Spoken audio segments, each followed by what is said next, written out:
Many people spend hundreds of dollars on a flash, and after that they expect the flash to work flawlessly with no adjustments and TTL. And you get disappointed because sometimes TTL fails, and also you have to go in manual mode, which is more reliable and is very consistent. But if you don't have a light meter, how you can measure and how you can dial in your flash in manual mode to make sure you have the proper exposure all the time. In this video, I'm going to show you how, with a very simple and inexpensive tool, you can nail the exposure on your flash and make sure that it's right. When you have proper exposure on your camera, and also your flash is properly exposed, your colors are very rich, you have a very nice and defined photo, and it looks super polished. So without any further ado, let's jump on in. For this tutorial, I will use the Canon R5 with a 24-105 lens, and I have a newer flash on the camera. I'm using this flower because it will be easier to stay still and explain to you how I can get exposure. I have a white pot with colorful flowers, and I want to make sure that I get the proper exposure on this orchid with the flash on camera. It's very tricky. I have a black background, white pot here, colorful flower.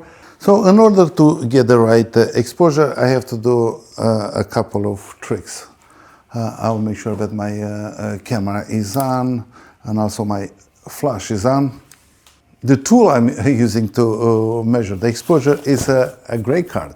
The gray card is one of the basic tools in photography. This is an underrated tool, but it saves you in many situations. You can white balance your shots to make sure that you have the right color, and also it shows your right exposure with continuous light and also with flash.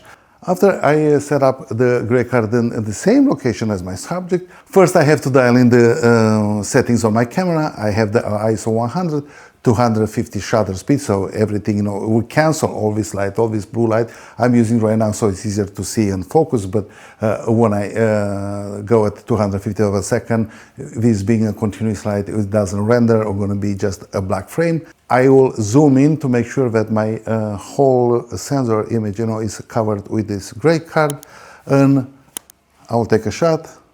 And to verify my exposure, I will check the histogram. And what a camera it always tries to do when exposed, it tries to get your 18% gray, which is the gray card, and that should be right in the middle. Looking at the histogram, I see it to the left. That means my light is underexposed. I am 8 of a power right now, and I will go 7/10 more, filling up the sensor again, taking another shot, and now I have the spike of my histogram right in the middle. That means I have a proper exposure for a gray card, which is in the middle of the exposure. My base exposure is perfect. A gray card this size is very inexpensive. It's under 20 bucks on Amazon. You can even find them cheaper. After 2 shots, I already know what the settings on the flash has to be.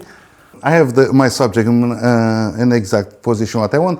Of course, if you want to do an artsy shot, you can start fluffing these petals, and that is the way you want. But I just want to show you right now that after I dial in the exposure with my gray card, I have the proper exposure on this subject too.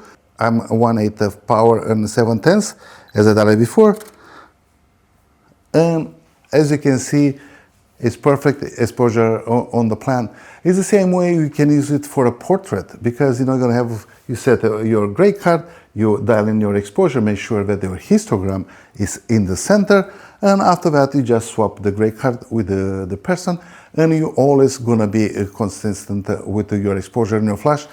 Very easy setup, very low cost. The gray card, always packs very compact, and you can have it with you all the time. You just pop it in, and also it works great when you have continuous light outdoors, to make sure that you have the right exposure, especially when you're in a tricky light situation. You're just gonna pop your card, fill in your viewfinder with the gray dial, you know, to zero your exposure in the camera, and you have your base exposure like dial in right away. So just using the histogram, you know if you're under or over exposed. If the spike is to the right, that means you're overexposing the pictures, and you have to dial the power your flash down to bring the spike in the middle. And if your spike is on the left, that means you're underexposed, and you have to increase the power of your flash to go right in the middle to have the right exposure. Now I'm going to do a quick portrait with Leo, just to show you that it works for portraits too. I will have him covering his face with the gray card to be in the same location. I'm gonna zoom in, check that my histogram is a little bit too much. I move the camera, so I have to dial in the flash maybe to 1/8. I'll take another picture. Yes, right now I have the spike right in the middle. So I can take a picture with the flash on camera direct to Leo, and I get a right exposure, but I do not like the picture. I will ask him to hold again the gray card, and I will do a bounce on the ceiling here. I'm gonna bounce the flash on the ceiling to see what I'm getting. I need to zoom in. Because I bounce, I lose some power. So I dial in the flash at quarter power to get the spike of the histogram right in the middle. Focus on Leo's eyes. And look how nice the exposure looks on Leo's face. Very balanced, very nice, perfect exposure on the skin tone. And because the exposure is right, the skin tones are super rich and the colors are rich and saturated, which it helps a lot. You can use the gray card with direct flash on camera towards your subject. You can bounce the flash, and also you can take the flash off camera with a remote control and do the same thing.